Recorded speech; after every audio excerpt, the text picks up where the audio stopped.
I copied Pavel Tsatsouline's kettlebell method and got stronger and finally shredded. Pavel Tsatsouline is a former Soviet Special Forces physical training instructor, which means he knows much more about kettlebells and strength than we do. The method I followed involves only 5 kettlebell exercises. Each one gets more effective as we go on. The first exercise I copied from Pavel's method is the kettlebell windmill. First, press the kettlebell overhead with one hand and lock your arms straight. Then turn your feet about 45 degrees away from that arm. Keep your eyes on the kettlebell the whole time. That's what keeps your shoulders stacked and stops the weight from drifting behind you. Now shift your hips sideways away from the kettlebell and let your torso rotate down towards your front leg. Your front leg stays straight and your free hand slides down that same leg, shin, then ankle as far as your hips let you go without forcing it. Your overhead arm stays locked the whole time and your eyes never leave the bell. Now, Pavel always called this move a spice, not a main dish, which means keep it to 2 to 5 sets of 3 to 5 reps per side. Don't take it to failure. But here's the thing he really warns people about. A lot of people turn it into a stiff-legged bend, like they're just picking up a sock they dropped, or their overhead arm starts drifting out of line. Pavel actually said, don't go chasing a deep stretch your body hasn't earned yet. Because if you do it wrong, you miss everything that makes this exercise so good. So now you're probably wondering, what does this actually do to your body? Well, on the way down, it gives your hips and hamstrings a really good stretch. But then, as you come back up, your obliques, your core, and your shoulder all have to fire hard at the same time. It's kind of sneaky that way. Pavel called it a hip hinge and a spine rotation happening together, and to be fair, that's a strength pattern you almost never get from regular barbell lifts. Your obliques, lower back, and glutes all get stronger from one movement. Now, if you're wondering whether this gets you shredded, let me clarify something. Yes, it can build more visible obliques and make your waist look tighter, but it won't magically burn fat while you're standing there. Well, it technically burns fat, of course, but you get my point. What it does, though, is build the kind of core strength that makes everything else on this list work even better. But the goblet squat will fix that. I copied this one straight from one of Pavel's books. Here's how you do it. First, stand feet slightly wider than shoulder width, toes out. After that, hold the kettlebell right under your chin, cupping the bottom of it like a goblet. Then squat all the way down. Keep your torso upright, chest proud, and heels completely flat on the floor. Once you're at the bottom, gently push your knees open with your elbows. That's the pry. So for prying, when at the bottom of the squat, use your elbows to press your knees outward to create space in your pelvis. Gently sway or rock side to side, visualizing separating your pelvis and unlocking your hip joints. Now, if you've watched my last videos, you probably remember Victor. He's my work colleague, and he was born in the Soviet Union. He is also really into kettlebell training and follows Pavel Tsatsouline's methods. So one day, he caught me doing this exercise, and he pointed out I was doing it completely wrong. Instead of squatting low and opening my knees, I was leaning forward at the hips with straight legs, basically doing a slow bow. That's a totally different movement. All it really does is stretch your hamstrings instead of opening up your hips. So yeah, hopefully you won't make that same mistake now. But here's the interesting part. He knew a lot more about this exercise than just the technique. He told me it's basically a mobility drill and a strength drill rolled into one. Holding the weight in front keeps your torso upright. That means less stress on your lower back and more work for your quads, glutes, and hips. And then I looked into the research myself. A 2021 study found that goblet squats activate your quads even more than a similar squat variation. And to be honest, it helped me get shredded too. It's a great warm-up because it improves your hip and ankle mobility while building core stability, especially when you use your elbows to gently pry or force your knees apart. And since it trains so many big muscle groups at once, it gets your heart rate up and burns more calories than a lot of other exercises, which makes it great for fat loss programs. But here's the thing Victor also told me. Training is only half of it, obviously. Most guys who want to get shredded are already training hard enough. The problem is they have no idea what they're actually eating. Not because they're lazy, but because tracking food manually is a nightmare. until you use Cal AI. You just take a photo of your meal and it instantly calculates your calories and your macros. The cool thing is you don't need to guess anymore or log it by hand. Now, of course, it's not a magician. It can't figure out what oil you used while cooking. No one knows this besides you. So if you want it 100% accurate, they also have a food database with thousands of options, which means nothing is holding you back.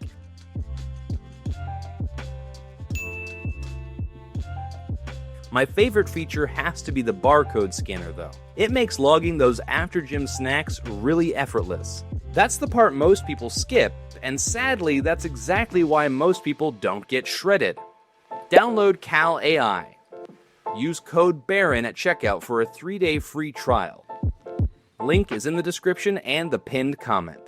Anyway, according to Pavel, this next one is his favorite exercise, and I finally understand why.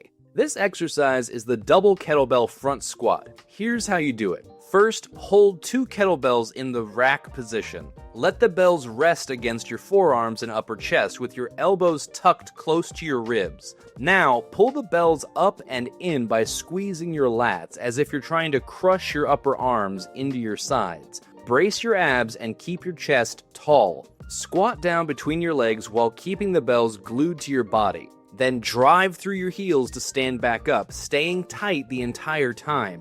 And whatever you do, don't let your elbows drift away from your body. Gravity is already trying hard enough. In Pavel's own words, your lower back can't do its normal job here because of where the weight sits. So your abs and even your breathing muscles have to take over.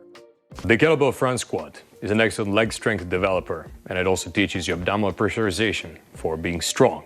It's also very effective exercise for leg strength, and it makes you strong in other exercises as well, because you get trained for abdominal pressurization. And because both kettlebells sit in front of you, they naturally keep your torso more upright and your ribcage stacked over your pelvis. That means less stress on your spine and more work for your quads and glutes. And it's one of the reasons beginners often find this easier than a back squat. Coaches even call it a maximum tension movement, which is why it's just as good for building muscle as it is for building strength. And yeah, since it works so much muscle at once, it also helps with fat burning. I'd recommend doing 3 sets of 8 once or twice a week.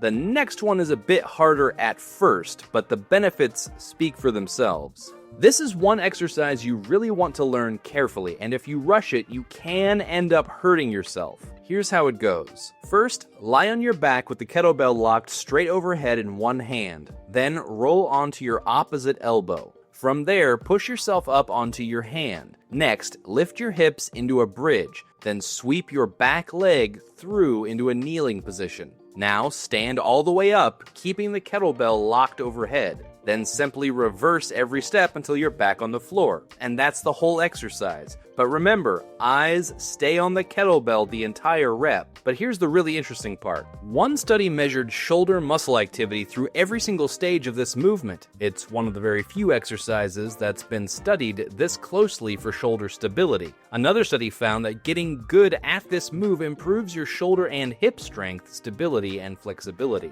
And the best part is, all of that carries over to your deadlift, your cling, and your overhead press. This is the exercise that makes people think I lift way heavier than I do. I'll take the compliment, and that's not even all. This one movement trains your shoulders, core, glutes, and hamstrings in one continuous rep. In the Turkish get-up, a great drill for your whole body.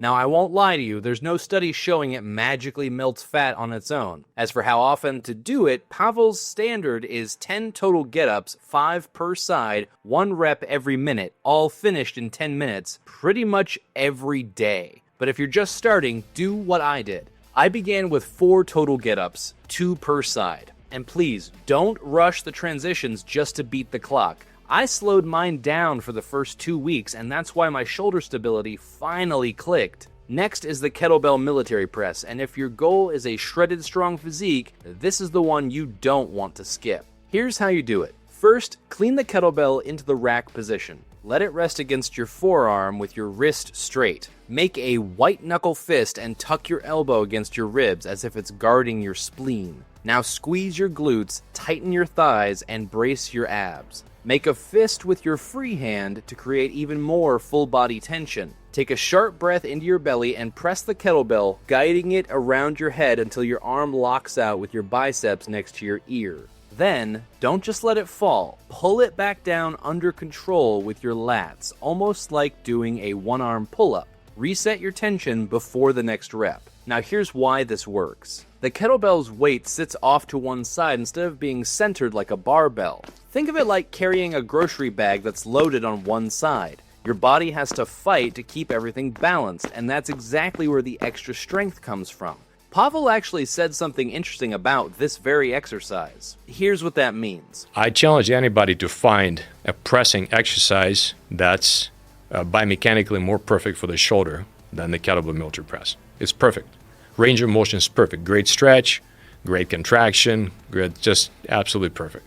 One study found the kettlebell press lights up nearly every shoulder muscle more than a matching dumbbell press. All that extra stabilizing is a big reason it builds such serious shoulder strength. And that's also why it helps create those capped shoulders everyone wants but almost nobody enjoys training for. There's more though. A 2024 study on kettlebell training found it keeps burning extra calories for up to an hour after your workout, giving you about the same afterburn as a bodyweight high-intensity interval training session. Now imagine pressing half your bodyweight overhead with one arm. Sounds easy, right up until your shoulder remembers it's doing all the work. This is the lift that tells you whether the whole system is actually working, because Pavel has one benchmark for it, and you either hit it or you don't.